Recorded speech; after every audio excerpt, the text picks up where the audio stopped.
berdoa terlebih dahulu. Siapa pemimpin? Mbak Nisa, ayo. Siap, gerak, berdoa mulai. Selesai. Beri salam. Assalamualaikum warahmatullahi wabarakatuh.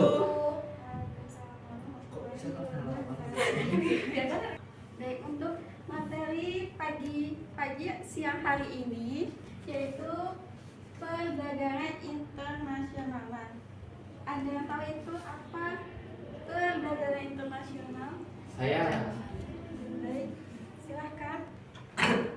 Saya, Bu. Baik, silahkan. Oke, setahu saya saja ya, Bu, terkait dengan perdagangan internasional itu berarti perdagangan yang dilakukan di ranah internasional, semisal perdagangan antara negara Indonesia dengan negara Malaysia.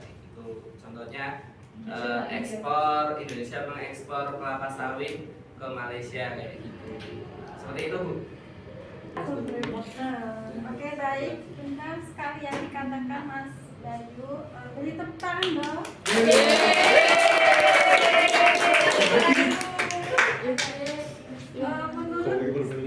Menurut di sini itu perdagangan internasional yaitu perdagangan internasional adalah aktivitas transaksi yang dilakukan oleh pelaku ekonomi lintas negara. Nah, betul ya dikatakan Mas Bayu tadi, lintas negara antara Indonesia dan Malaysia. Dalam yang tahu itu apa ekonomi internasional? Apa itu, Bu? Oke, di sini itu ada yang bisa yang baca apa itu ekonomi internasional? Saya.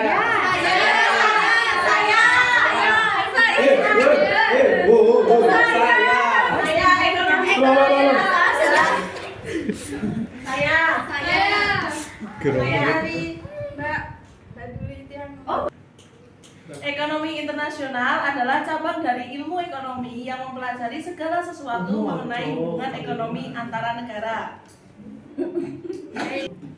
Tadi kan udah jelas ya bahwa perdagangan internasional itu kan ya saing di dunia internasional.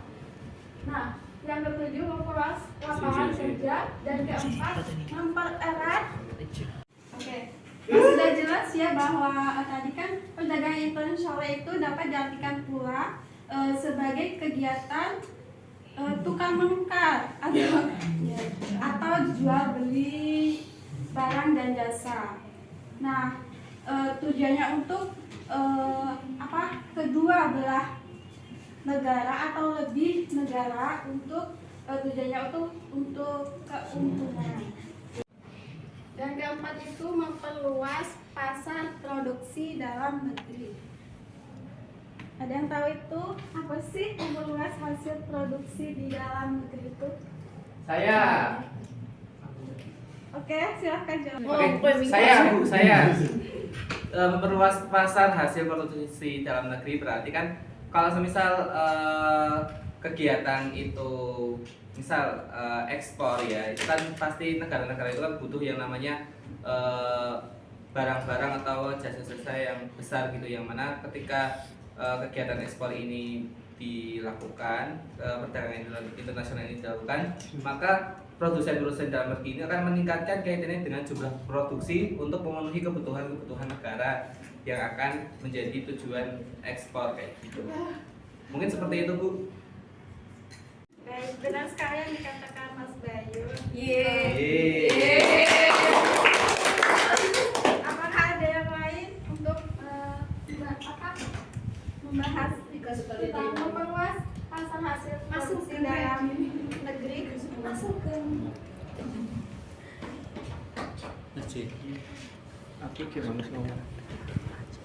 Oke, lanjut. Yang kelima itu meningkatkan kualitas produksi. Yang mana produksi yang harus dijual atau dijual belikan ke suatu negara itu harus dilihat apakah kualitas produksinya itu bisa dijual ke internasional atau tidak. Yang nomor 5 itu meningkatkan kualitas produksi. Yang yang mana suatu negara atau itu menghasilkan suatu barang yang akan menjual kepada negara tetangga atau internasional itu harus meningkatkan kualitas produksi ya. Nah, selanjutnya itu manfaat perdagangan internasional. Yang pertama itu menjaga kestabilan harga, dan yang kedua itu menambahkan devisa negara, dan yang ketiga transfer teknologi antar negara. Yaitu seperti kan pada zaman COVID itu kan di mana orang-orang yang juga untuk tidak kemana-mana apalagi luar negeri. Nah itu kan yang mana perdagangan internasional itu agak sedikit menurun benar. Yeay. Yang mana transfer teknologi itu sangat dibutuhkan untuk situasi COVID-19 kemarin. Keenam itu meningkatkan daya saing di dunia internasional. Dan yang ketujuh memperluas lapangan kerja, dan yang kedelapan mempererat persahabatan antar negara dan meningkatkan pertumbuhan ekonominya. Nah, banyak kan yang manfaat internasional tadi. Jadi misalkan pada suatu negara itu tidak melakukan perdagangan internasional, nah itu apakah ada kerugian untuk negaranya yang tidak melakukan perdagangan internasional? Ada.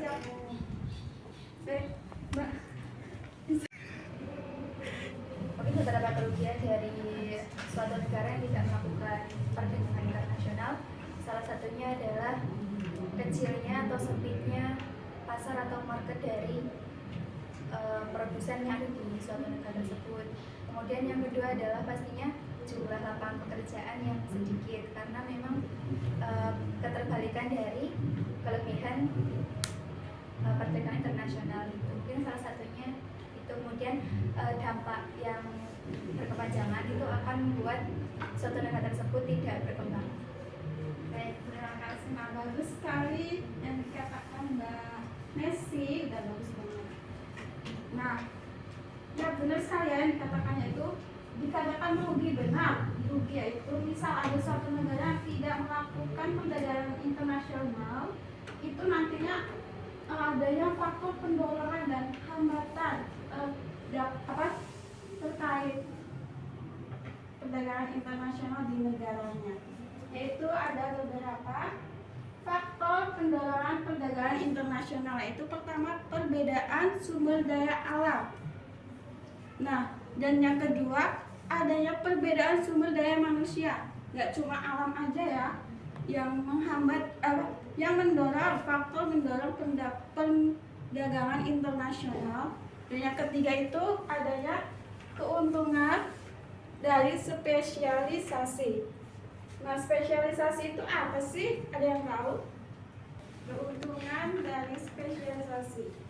Nah, keuntungan spesialisasi itu suatu negara yang sudah mampu membuat barang produksi tentu masih memungkinkan mendatangkan barang yang sama dengan negara lain.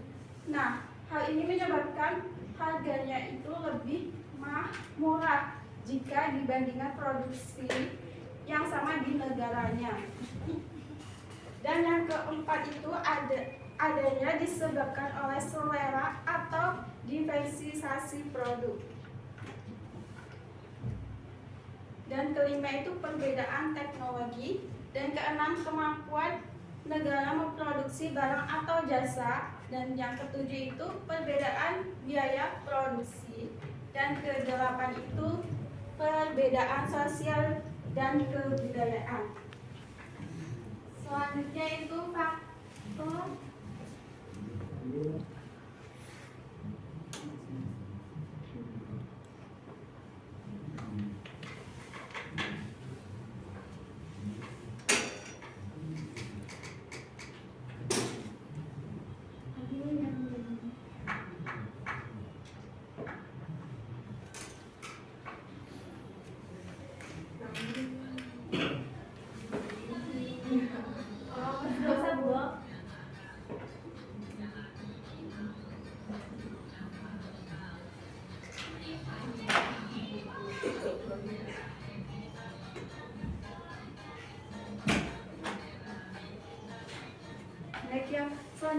yaitu penghambat perdagangan internasional.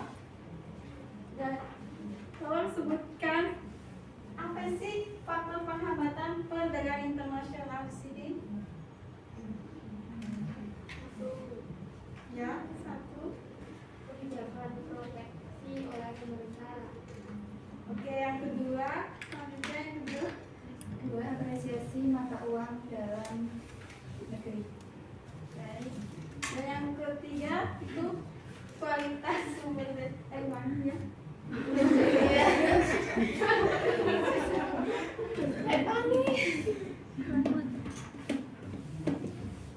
Oke, faktor penghambat perdagangan internasional itu satu, kebijakan proteksi oleh pemerintah. Nah, maksudnya apa sih? Yaitu setiap negara tentu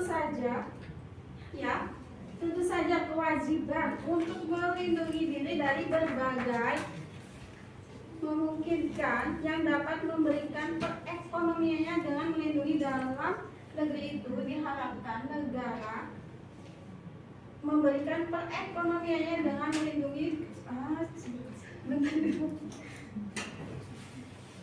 faktor penghambatan perdagangan internasional. Yang pertama, kebijakan proteksi oleh pemerintah.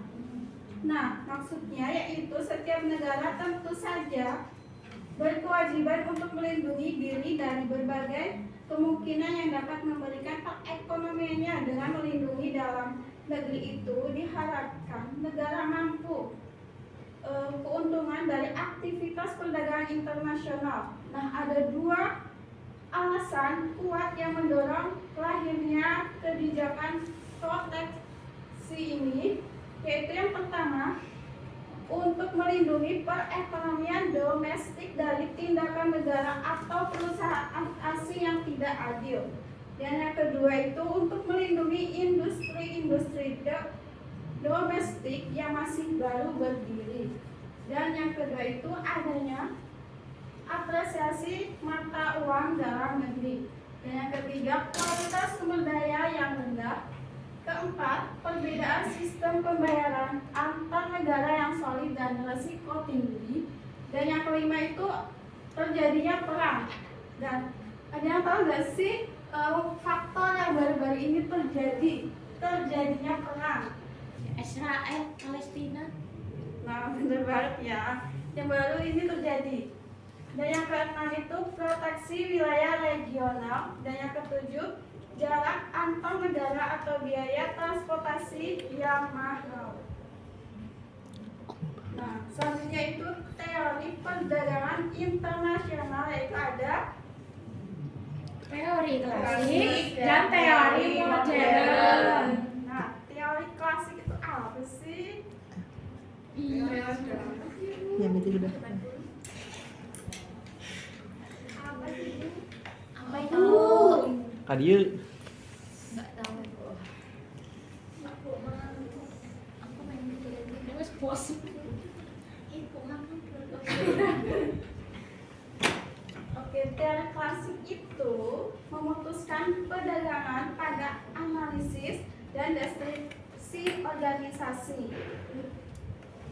Dan yang kedua itu teori modern. Gimana? Teori modern ada yang tahu? Teori modern. Teori modern yaitu pada perpaduan perencanaan sehingga lebih menyeluruh. Oke, mungkin sekian dari sini udah paham ya anak-anak. Insya Allah paham, Bu. Oke, jangan lupa materi hari ini dipelajarin lagi yang belum paham. Oke, sekian dari Ibu. Terima kasih. Wassalamualaikum warahmatullahi wabarakatuh. Waalaikumsalam.